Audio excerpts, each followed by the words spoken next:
රටකින් සුබ හිරු නැගෙමින් නිකැලල් යුගයක නව මං තනමින් සිව්දසකින් ජන ගංගා මවමින් ජය ජය වේවා සැමටම සතර දැසින් ගමන සුබ වේ රටම එක් වේ දිරිය දැල් වේ සැමට ජය වේ ගමන සුබ වේ රටම එක් වේ දිරිය දැල් වේ සැමට ජය වේ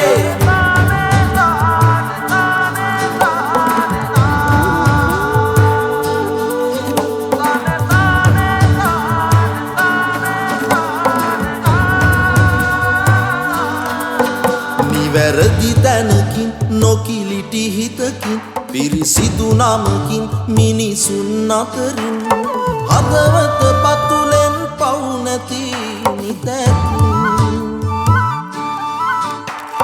ජය ජය වේවා සැමටම සතර දැසින්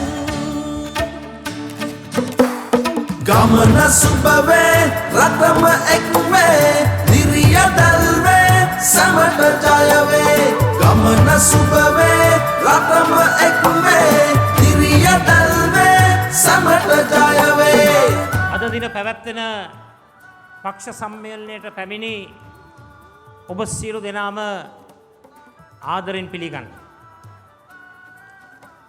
හැමෝටම මතක් කර දෙන්න කැමති අපේ පක්ෂය 40 දශකෙවත් 50 දශකෙවත් 60 දශකෙවත් 70 දශකවත් ආරම්භ වුණු පක්ෂයක් නෙවෙයි. අපේ පක්ෂය ආරම්භ වුණේ 2020 පෙබරවාරි මාසේ. තවම වයස අවුරුදු 5යි මාසයකුත් වෙනවා. විශේෂයෙන්ම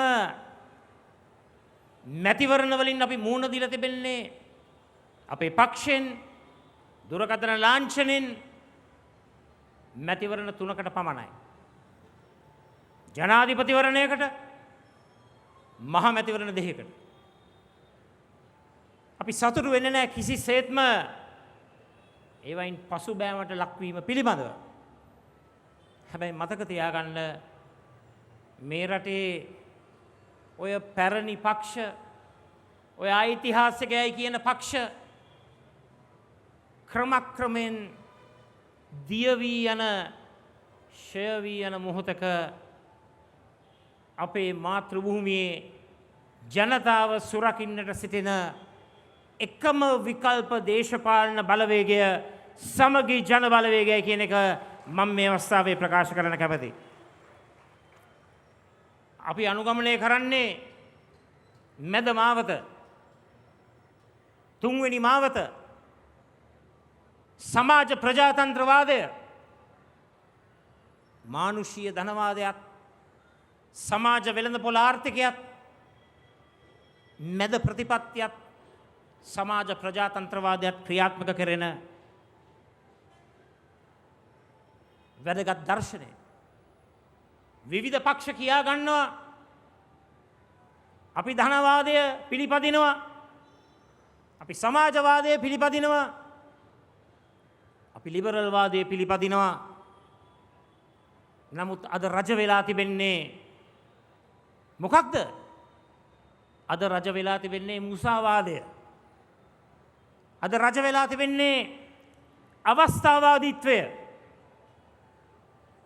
එළමෙන පළාත් පාලන මැතිවරණය අපේ රටේ දේශපාලනයේ හැරවුම් ලක්ෂ්‍ය බවට පත් කරගෙන මේ රටේ ජනතාව බලාපොරොත්තු වෙන ජනතාවාදී යුගයේ බිහි කරන්නට අපි අනිවාර්යෙන්ම කැප වෙනවා.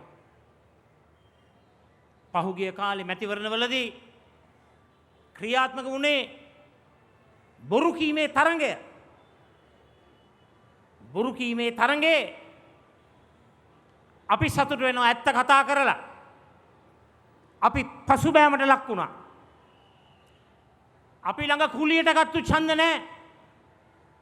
අපි ළඟ තිබෙන්නේ ප්‍රතිපත්ති මත පදනම් වුණු ඡන්ද. 2019 දී ජනාධිපති වෙලා රට බංකොලොත් කරා. 2024 ජනතා විමුක්ති පෙරමුණේ ජනාධිපතිවරයා මුළු දේශපාලනයම බංකොලොත් කරලා තිබෙනවා. මුසාවාදෙන්, බොරු කීමෙන්, ඇන්දවීමෙන්, ජනතා බලාපොරොත්තු සුණු විසුණු කිරීමෙන් අද මුළු දේශපාලනයම බංකොලොත් කරලා තිබෙන යුගයක්.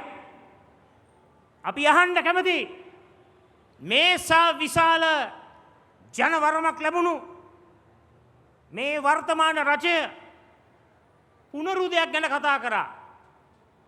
කෝ වැඩිහිටි ප්‍රජාවට, විශ්‍රාමික ප්‍රජාවට ලබා දෙන 115 පොලියේ ඒ ආදායම් මාර්ගය පසුගිය කාලේ හැම රජයක්ම මේ ස්ථාවරයේ හිටියා.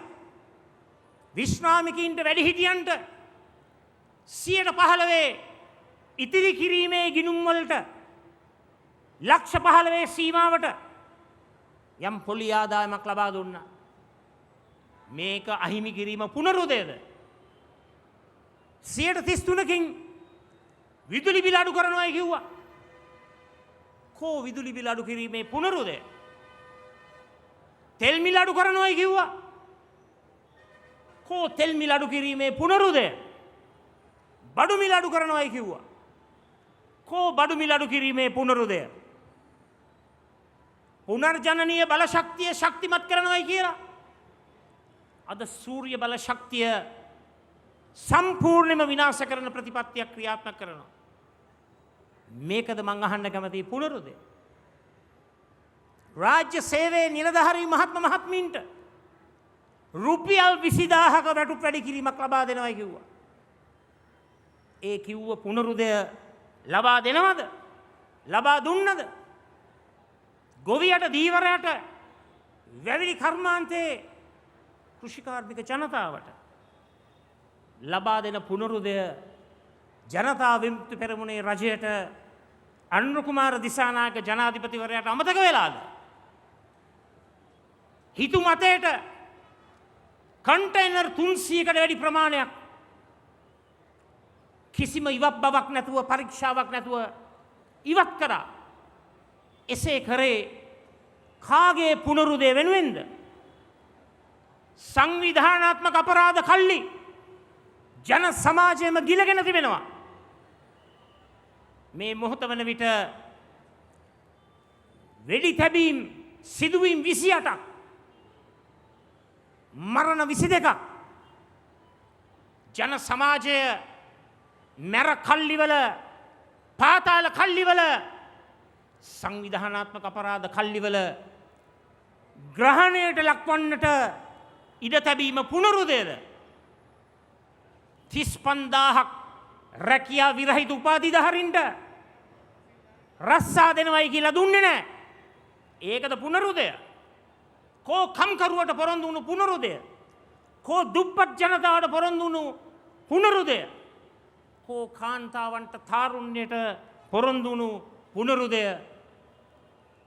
ශුද්‍ර කුඩා මධ්‍ය පරිමාණයේ කර්මාන්තකරුවන් අද අනාථ වෙලා, අපි සටන් කරලා පරාටේ නීතියට විරාමයක් ලබා ගත්තා.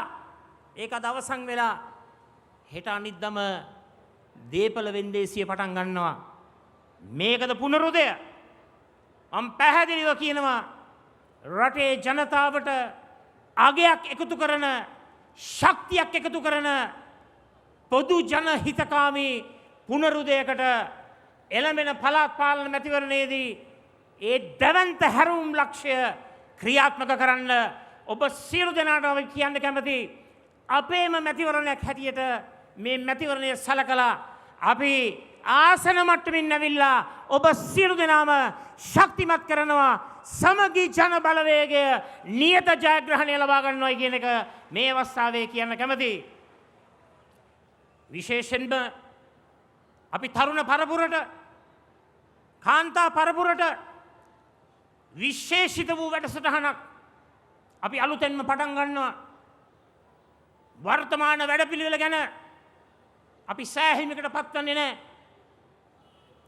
තරුණ සංවිධාන ශාස්ත්‍රය කාන්තා සංවිධාන ශේෂ්ත්‍රය මේ දෙකටම මුල් තැන ලබා දීලා මේ අපේ පොදු ජන බලවේගයේ සමගි ජන බලවේගයේ දැවැන්තම ශක්තිමත්ම පුරුක බවට අපි පත් කරනවා.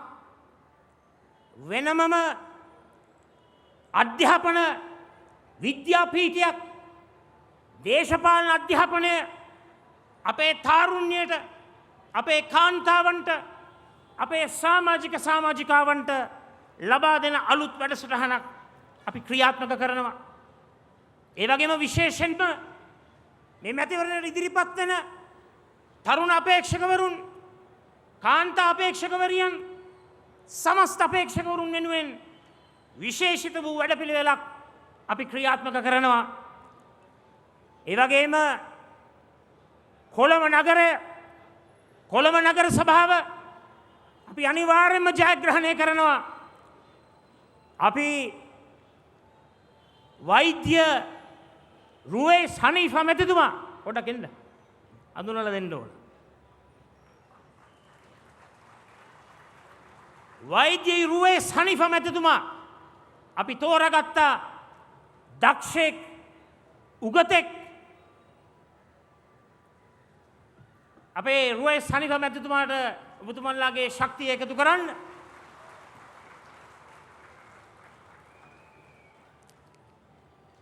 එතුමාගේ නායකත්වයෙන් අපි හොඳ කණ්ඩායමක් ඉදිරිපත් කරලා තිබෙනවා.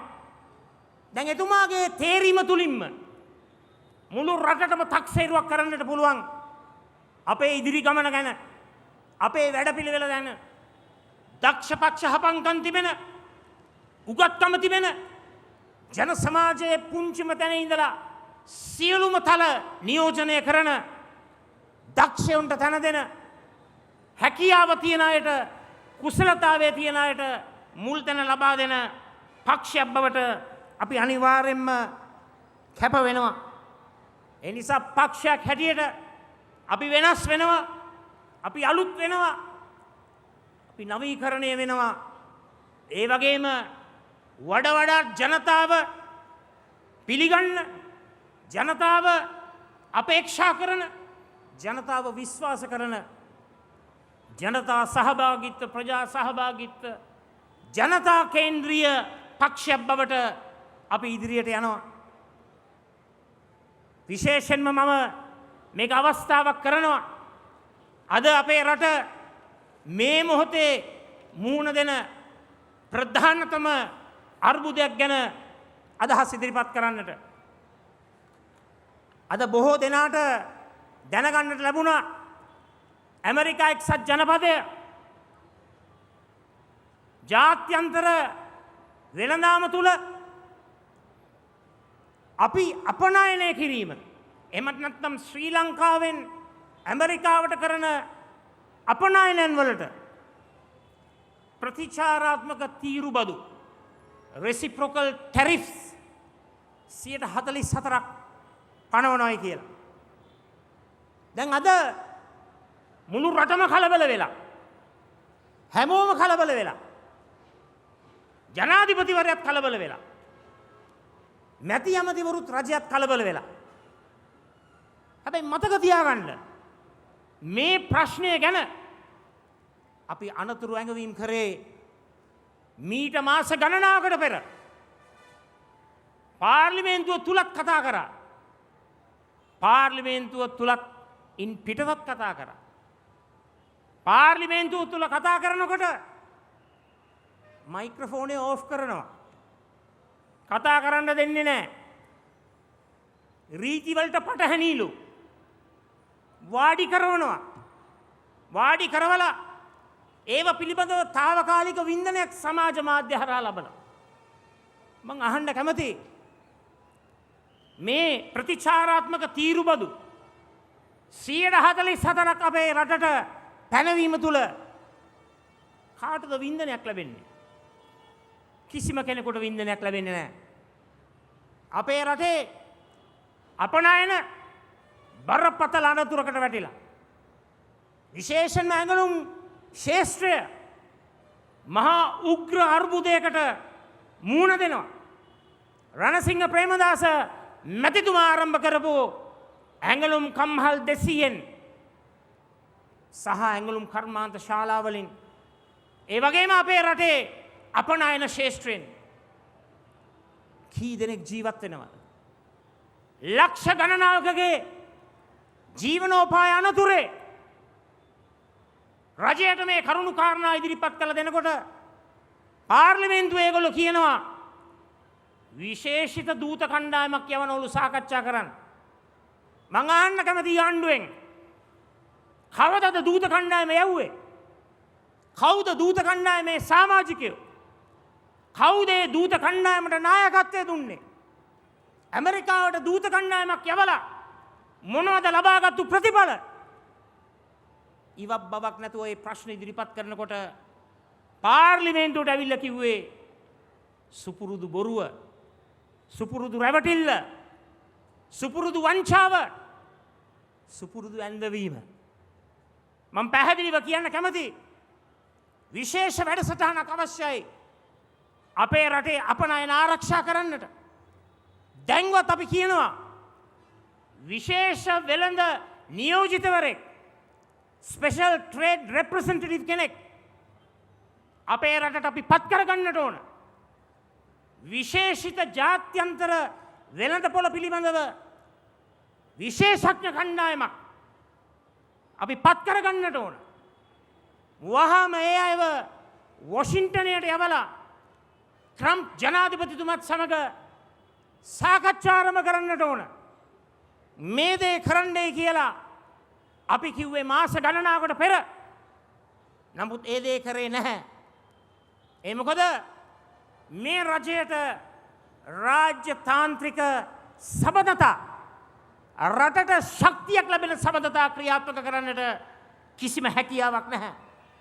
ඒ නිසා අපි පැහැදිලිව කියන්න කැමතියි මේ අපේ රටේ අපනයන වලට මේ මරු පහර එල්ල වෙන මේ අවස්ථාවේ කර්මාන්තකරුවන්ට ඒ කර්මාන්ත ශාලාවල සේවය කරන සියලුම සහෝදර සහෝදරියන්ට ඔබගේ රැකී රක්ෂාවන් ආරක්ෂා කරන්නට වගකිව යුතු විපක්ෂයක් හැටියට සමගි ජන බලවේගය ඔබ වෙනුවෙන් රට වෙනුවෙන් යුතුයකම් ඉෂ්ට කරනවා කියන එක මම මේ අවස්ථාවේ කියන්නට කැමතියි. අවසාන වශයෙන් මම ඔබට කියන්න කැමතියි අපේ පක්ෂය తాවකාලික අම්බලමක් නෙවෙයි. මේක తాවකාලික ස්ථානයක් නෙවෙයි. රටේ ප්‍රබලතම පක්ෂය විපක්ෂයේ සිටින රටට තියෙන එකම විකල්පය.